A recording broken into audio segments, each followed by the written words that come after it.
on top over here. This is where the supraspinatus muscle is going to be. So I can follow this muscle all the way until I can no longer do that because the acromion and the clavicle are on the way. Now this muscle, the action of this muscle is going to be shoulder abduction. So here I can just gently ask her to push into my hand, just into abduction a little bit, and you're gonna feel the muscle being activated here, right? So that would be the supraspinatus. Great. Now, if we move on to the infraspinatus, we can just find all those limits that create, that infraspinatus fossa. And that's gonna be, of course, the spine of the scapula, which, we found it here. Here we have the superior border of the scapula is here, but this is the medial border of the scapula. I can feel it here. Here is the inferior angle of the scapula, and my thumbs are the lateral border of the scapula, right? So anyway, anything that is here, that's where that muscle is located, and that would be the infraspinatus. Okay, so in this case, I'm gonna ask her to do this muscle, that's lateral rotation, right? So I'm gonna ask her to push into my leg, right there into that direction. Relax. Okay, and you're gonna just push gently, okay? You don't have to push really hard. And relax, and you can feel the soft tissue here. Now push, and you feel the muscle contracting here, okay? Clearly, because this muscle goes underneath to insert somewhere else. Okay, can we roll can we go to the next? We're in the supraspinatus. Can we go? By the way, that inserts in the tubercle of the great humerus. The greater tubercle of the humerus. The next one, the infraspinatus, also the same direction, right? So essentially, it's probably a different spot though. So the supraspinatus goes there and insert here, but this one comes here and insert in the posterior aspect of the greater tubercle. So you can just follow it, but it's difficult because now you have the deltoid on top, right? Okay, so I'm not gonna do the teres minor because we just did it, okay?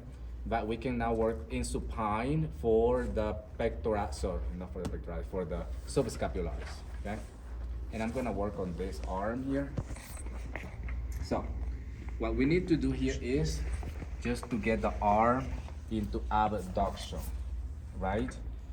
And this would be medial rotation. This is what that muscle does, right? Medial rotation. So I can just probably like put my hand here, or I can just put it here, and when I ask you to push into my forearm, you push into that direction, okay? But right now, just relax. Or I can just do it here. Actually, this is a little bit easier. When I ask you to turn your hand, you can turn into this direction. Because here I'm trying to kind of, take up the slack of the muscle, and here now that the armpit is exposed, this is gonna be, if I ask her to push with her elbow, this is the latissimus dorsi, right? Relax. So I need to go a little bit deeper here. Relax your arm. Okay. And I should be able to feel a little bit of that subscapularis. Just a little bit, essentially. Can you try to turn your arm into medial rotation? No, that's lateral. Medial is turning this way, okay? Yeah, there we go, okay? Maybe we can try it here. Try to push, yeah, right there. So when she goes into medial rotation, I can feel the muscle contract. Relax.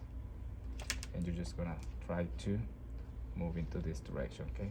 Push in, very good, relax.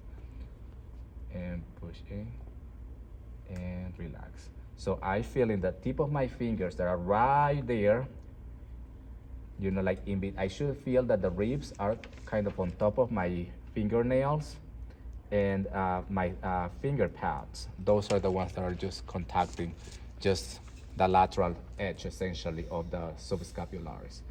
So I know that I'm there only if I just ask her to push into my fingers into internal rotation, okay? And sometimes you can just with the observing the respiration of your partner as they like breathe out. You can try just to go a little bit deeper. Okay. Okay. So you're in the armpit, just so you know. Okay. So that's what you need to have short fingernails. Okay. So let's try those 4 muscles. Okay.